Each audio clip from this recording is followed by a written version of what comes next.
Good morning friends. आज मैं आपको जो पढ़ाने जा रहा हूँ वो असेसमेंट फॉर लर्निंग का ही एक टॉपिक है बीएड सेकेंड ईयर में। आज हम जिसकी बात कर रहे हैं, कल आपको मैंने जो वीडियो दिखाया था, जो आपने देखा था कल वीडियो, उसके अंदर मैंने आपको कॉग्निटिव लर्निंग के बारे में समझाया था कि भाई कॉग्निटिव लर्निंग होती क्या है, कॉग्निटिव लर्निंग को हम किस प्रकार से परिभाषित करते हैं। और कॉग्निटिव लर्निंग को मैंने पढ़ाने के बाद आपको ये बताता है कि कॉग्निटिव लर्निंग क्या है, एक प्रोसेस है। प्रोसेस क्यों है? क्योंकि प्रोसेस इसलिए मानते हैं क्योंकि कहीं ना कहीं एक ये प्रक्रिया है, एक ऐसी जो हमारे संज्ञान को निर्मित करती है, हमारी जो योग्यताएं हैं, जो हमारी एबिलिटी है, उसको निर्धारित करती है। कुछ शब्द ऐसे हैं जिससे आप अगर मैं इस कॉग्निटिव जो लर्निंग है इसे मैं अगर समझाना चाहूँ तो आसानी से आपको समझ में आ जाएगा कि भाई कॉग्निटिव लर्निंग क्या थी। तो कॉग्निटिव लर्निंग के लिए मैंने आपको कुछ शब्द बताए थे। मैंने यहाँ पे कॉग्निशन लिख रखा है कि जो संज्ञान है, क्या कि जो संज्ञान है कॉग्निशन, क्योंकि कल मैंने आपको बताया था कि जो कॉग्निटिव है वो किस शब्द से निर्मित है? कॉग्निशन से। तो कॉग्निशन का मतलब यहाँ पे क्या था? एक समझ से थी, जानने से थी। और इसीलिए हम जब कॉग्निटिव पढ़ रहे हैं तो समझ को ही पढ़ रहे हैं, लेकिन समझ और जानना केवल एक दो शब्दों से नहीं कि भाई हम समझ गए या जान गए किसी चीजों को, ये नहीं। मनोविज्ञान ने इसको कुछ अलग ही बातों में कॉग्निटिव कहा। कॉग्निशन को मनोविज्ञान में कॉग्निटिव इसलिए कहा गया है क्योंकि इस समझ को ऐसी बहुत सी मानसिक शक्तियां हैं। जैसे कल मैंने आपको बताया था कि मानसिक शक्तियों का मतलब जो व्यक्ति के अंदर जो धारण करने के लिए बहुत सारी चीज होती है, इन सभी को उन्होंने कॉग्निटिव कहा। जैसे सबसे पहले बताया था कि संवेदना। संवेदना का मतलब मैंने यहाँ बताया था कि जो संवेदना, जो हम किसी भी चीजों को देखकर, छूकर या सुनकर, संवेदना जो हमारे सेंसेशन होते हैं, जो हमारी जो इंद्रियां होती हैं, जिसके द्वारा हम हमारे ज्ञान को प्राप्त करते हैं।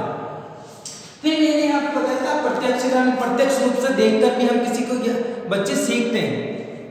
प्रतिमा है, इमेज है, धारणा है, रिकॉल है, समस्या समाधान है, चिंतन है, तर्क है, ये सारे शब्द आपको ऐसे लगते हैं।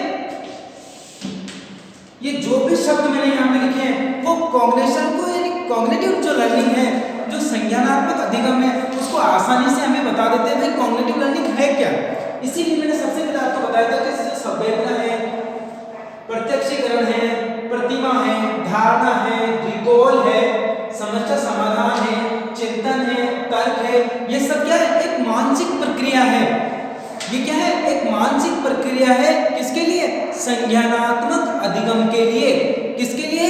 संज्ञानात्मक अधिगम के लिए। इसलिए मैंने आज आपको दोबारा वापस रिपीट इसलिए कराया है क्योंकि आप संज्ञानात्मक अधिगम को जैसे आपके दिमाग में आपको पता लगेगा कि संज्ञानात्मक अधिगम क्या है, तो आपके एकदम समझ में आ जाएगा कि क्या है संज्ञानात्मक अधिगम। वे जिसके अंदर हम संवेदनाओं के द्वारा ज्ञान लेते हैं, प्रत्यक्षीकरण के द्वारा ज्ञान लेते हैं, चिंतन के द्वारा ज्ञान लेते हैं, तर्क करते हैं, रिकॉल करते हैं। ये सारी की सारी चीजें जब हमारी समस्याओं के समाधान के लिए हो जाती है, वही एक संज्ञानात्मक अधिगम माना जाता है। और असेसमेंट पढ़ रहे हैं क्योंकि भाई इन सारी चीजों को हम असेस करनी है।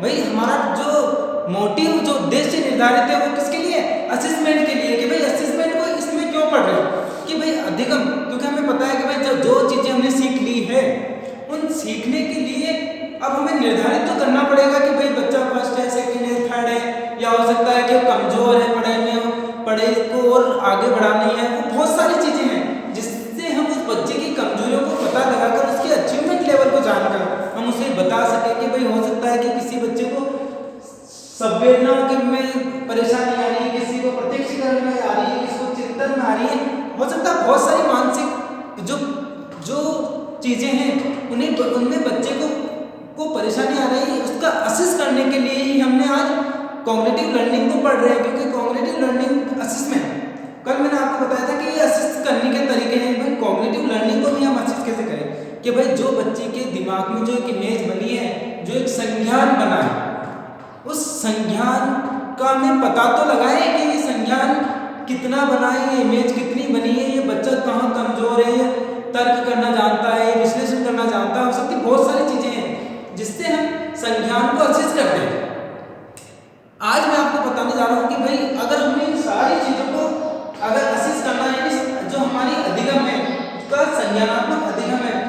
सभी चीजों का क्या कर लेते हैं हम, जब अधिगम के रूप में देखते हैं तो सबसे पहले आपको पता है कि इन सभी चीजों का हम क्या करते हैं, रूपांतरण करते हैं, इनको अपने न्यू जो प्राइम नॉलेज है उसके न्यू नॉलेज में जोड़ते हैं। यानी सबसे पहले हम रूपांतरण करते हैं, फिर उसका विस्तारण करते हैं, फिर उस ज्ञान को ग्रोथ करते थे, बड़ा कर देते हैं, और फिर उसका संग्रहण कर लेते हैं और उसको ग्रहण कर लेते हैं, यानी कलेक्शन करते हैं, यानी ग्रहण कर लेते हैं।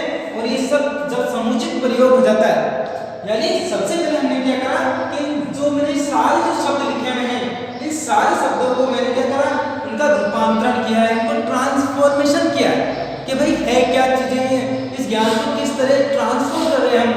फिर हमने क्या करा, उसका विस्तारण किया है कि उस ज्ञान में हमने न्यू नॉलेज को, हो सकता है प्राइम नॉलेज को, हमने उसका विस्तार करना सीखा है, विस्तार कर लिया है, और उन सारी चीजों को हमने क्या करा है, संग्रहण कर लिया है। हमने क्या कर लिया है, उनको संग्रहित कर लिया है, हमने उन सारी चीजों को अपने अंदर समाहित कर लिया है, तब जाके सही रूप में एक कॉग्निटिव लर्निंग मानी जाती है कि भाई कॉग्निटिव लर्निंग क्या है। तो इस वीडियो से आप कॉग्निटिव लर्निंग को अच्छे से समझ चुके हो कि भाई कॉग्निटिव लर्निंग के अंदर ऐसे कौन कौन से शब्द है। बहुत बड़ा कॉग्निटिव लर्निंग नहीं है, लेकिन हमें इन शब्दों को समझना होता है कि भाई कॉग्निटिव लर्निंग जो है वो मुख्य रूप से किन शब्दों से निर्मित है, ऐसी कौन कौन सी बातें हैं जिससे कॉग्निटिव लर्निंग को हम आसानी से कर सकते हैं और आसानी से समझ सकते हैं और उस बच्चे की मदद कर सकते हैं जो बच्चा आज के युग का एक निर्माता है। इसीलिए हमें बीएड के अंदर हम कॉग्निटिव लर्निंग इसीलिए पढ़ रहे हैं क्योंकि हमारे पास जो बच्चे आएंगे वो एक विकासशील बच्चे होंगे, उनका विकास स्तर होगा, हो सकता है कि उनका मानसिक विकास हो रहा है, उनका शारीरिक विकास हो रहा है, तो हमें उन सारी चीज़ों को चाहिए, हमें खुद को पता होनी चाहिए टीचर को कि भाई ये कॉग्निटिव लर्निंग को हम किस तरह निर्मित करते हैं, कॉग्निटिव लर्निंग है क्या। तो मैंने बहुत ही शॉर्ट रूप में आज आपको कॉग्निटिव लर्निंग के बारे में बताया, अच्छे से आप समझ चुके हैं कि भाई कॉग्निटिव लर्निंग क्या है। फिर उसके बाद आज जो मेरा जो मेन टॉपिक था, जो मैं कॉग्निटिव लर्निंग जो पढ़ाने आया था, उस टॉपिक के अंदर मेरे टाइप्स थे कि भाई कॉग्निटिव लर्निंग कितने प्रकार की हो सकती है। कि कॉग्निटिव लर्निंग को अगर मैं इसके टाइप्स बताऊं तो कॉग्निटिव लर्निंग कितने प्रकार की हो सकती है। तो सबसे पहले मैंने लिखा है कि टाइप्स ऑफ कॉग्निटिव लर्निंग। मैंने इस कॉग्निटिव लर्निंग को 3 भागों में, यानी इसके टाइप्स, यानी इसके 3 भागों में मैंने इसको 3 टाइप्स में मैंने कॉग्निटिव लर्निंग को विभाजित कर रखा है। सबसे पहले मैंने बताया बात की है रिफ्लेक्टिव लर्निंग की, जिसे हम चिंतनात्मक अधिगम, सबसे पहले मैंने क्या बताया, रिफ्लेक्टिव लर्निंग। उसके बाद मैंने बात की है perceptual and understanding, perceptual and understanding learning, यानी परसेप्चुअल भी बोलते हैं और या और या फिर अंडरस्टैंडिंग लर्निंग जिसे हम बोलते हैं बोधात्मक अधिगम। थर्ड मैंने बात की थी कि भाई इसके अंदर एक एप्लीकेशन भी होती है कि अब किसी भी चीज को निर्मित करने के लिए हमें कहीं ना कहीं उसके उद्देश्य निर्धारित करना होता है। ये टाइप तो है, लेकिन कहीं ना कहीं असिस्ट इन्हीं चीजों से हम असिस्ट करते हैं बच्चों को कि बच्चे ने क्या सीखा है। तो लास्ट में मैंने जो बताया है अनुप्रयोगात्मक अधिगम। अनुप्रयोगात्मक अधिगम के अंदर मैंने लिखा है एप्लीकेशन लर्निंग। इसका मतलब है कि जो लर्निंग है, जो संज्ञानात्मक अधिगम है, उसको मैंने 3 भागों में विभाजित कर रखा है। अगर हम फर्स्ट की बात करते हैं, सबसे पहले रिफ्लेक्टिव टीचिंग। रिफ्लेक्टिव टीचिंग की अगर मैं बात करूं तो बच्चे के अंदर रिफ्लेक्ट का मतलब है कि जो हमने सिखाया है सही में बच्चे ने वो सीखा है क्या, रिफ्लेक्ट हुआ है क्या। रिफ्लेक्ट का मतलब यहाँ पे क्या है कि भाई जो टीचर ने बच्चे को सिखाया है, अब उस रिफ्लेक्ट से उस बच्चे ने सही में रिफ्लेक्ट किया है क्या, उन चीजों को अपने अंदर समाहित किया है क्या। अब हो सकता है रिफ्लेक्ट के अंदर हो सकता है कि बच्चे के बहुत कम चीजें, जैसे चिंतन, कि भाई अगर एक बच्चा सोचे तो सही, चिंतन तो करे कि आज जो मुझे सर ने पढ़ाया था वो सही में मेरे समझ में आया कि उसने चिंतन किया है क्या।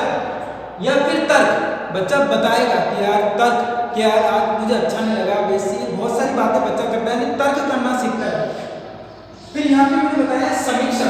ये शब्द हैं जो हमें बताते हैं कि भाई कॉग्निटिव लर्निंग है वो किस के द्वारा निर्धारित होती है और हम किन चीजों को असिस्ट कर रहे हैं। हम इन चीजों को यहाँ पे इन्हीं चीजों को, इन्हीं शब्दों को असिस्ट करना सीख रहे हैं क्योंकि आपके सब्जेक्ट में असेसमेंट है, क्योंकि आपकी बुक का नाम ही है असेसमेंट ऑफ टीचिंग। असेसमेंट का मतलब यहाँ पे यह है कि अधिगम के लिए आप लर्निंग ऑफ असेसमेंट, कि भाई जो आपने सीखा है उसको असिस्ट किस तरह करें। तो असिस्ट करने के लिए मैंने जो कॉग्निटिव लर्निंग है इसको 3 टाइप बताए थे और तीनों टाइप के अंदर आपको मैंने पहला टाइप मैं बता रहा हूँ जो रिफ्लेक्टिव लर्निंग है।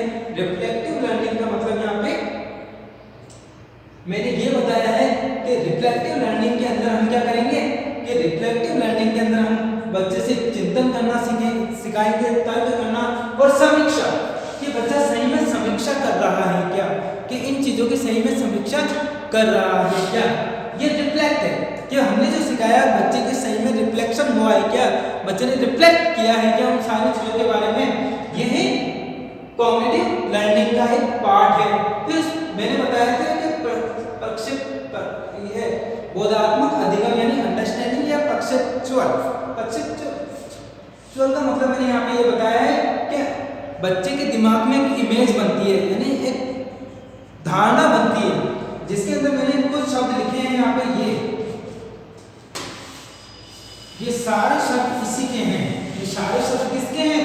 ये बोधात्मक अधिगम का है। बोधात्मक अधिगम का मतलब है कि हमने जो सिखाया था बच्चों की के वो समझ में आया है क्या। ये है बोधात्मक अंडरस्टैंडिंग, बच्चे ने कितना अंडरस्टूड हुआ है, बच्चा कितनी अंडरस्टैंड का मतलब यहाँ पे ये है कि बच्चे ने कितना सीखा है, यही अंडरस्टैंडिंग है। यही परसेप्चुअल है कि उसके दिमाग में जो एक धारणा बनी है वो सही में सही है क्या, उसकी रिफ्लेक्ट का मतलब यहाँ पे ये है कि परसेप्चुअल का मतलब है कि उसके सही में एक मस्तिष्क में एक धारणा है, एक इमेज बनी है क्या, जिससे हम कह सकते हैं कि बच्चा अगर जो मैंने सिखाया था, जो मैंने एग्जाम्पल दिए थे, वो सारे एग्जाम्पल बच्चे अदर वे में भी उस एग्जाम्पल को और आगे बढ़ा सकते हैं क्या। जैसे मैंने सबसे पहले लिखा है कि बच्चे ने व्याख्या करना सीखी है क्या, कि बच्चे ने सबसे पहले व्याख्या जो मैंने पढ़ाया था उस व्याख्या को बच्चा और अधिक व्याख्या कर रहा है क्या।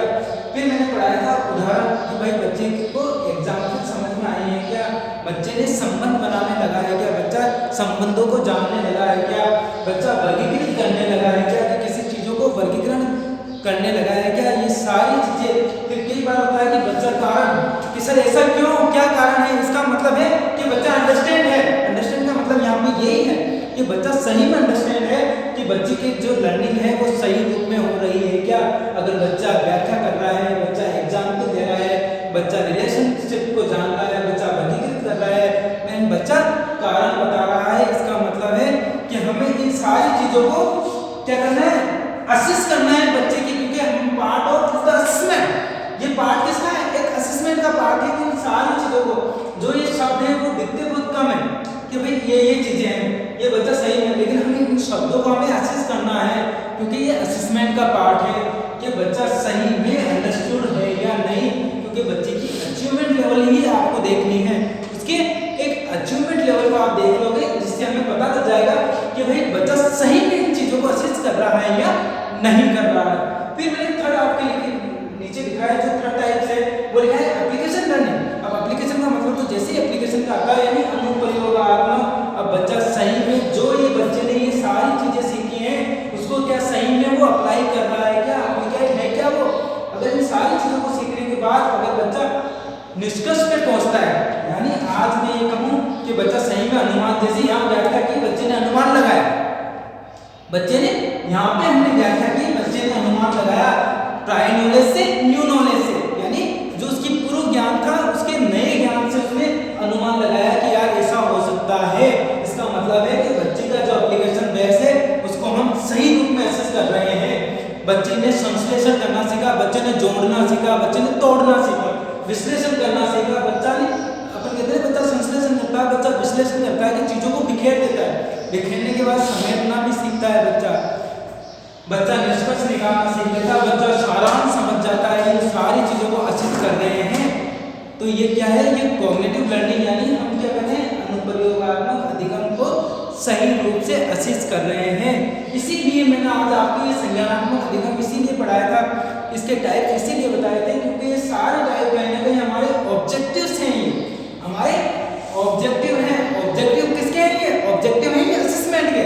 असेसमेंट को अगर हमें ऑब्जेक्टिव अगर असेस करना है तो हमें असेसमेंट को जो कॉग्निटिव लर्निंग है इसके टाइप्स को असेस करना होगा। और ये सारे शब्द कहीं ना कहीं आपको देखना, ये सारे जो शब्द हैं वो लिंकअप किससे करेंगे, इन तीनों चीजों से लिंकअप करेंगे।